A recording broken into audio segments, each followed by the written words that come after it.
What's your middle name? What's your middle name? Shoot that. He's an American spy. I'm gonna try to break you. Oh yeah, I'm just humble. I'm trying to get you agitated. You have to know your resume back and forth. You really believe your little story is going to make a difference when there's a gun to our heads? I think my story's the only thing between you and a gun to your head. We talked To Alf about his blog.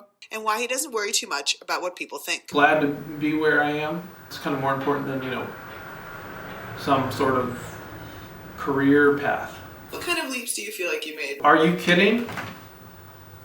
Are you joking? This is a huge step forward for me. Blogging, kind of my everyday things, crafts, housework, cooking, kind of trying to turn those productive, kind of boring, depressing things into something about me. That was really appealing to me.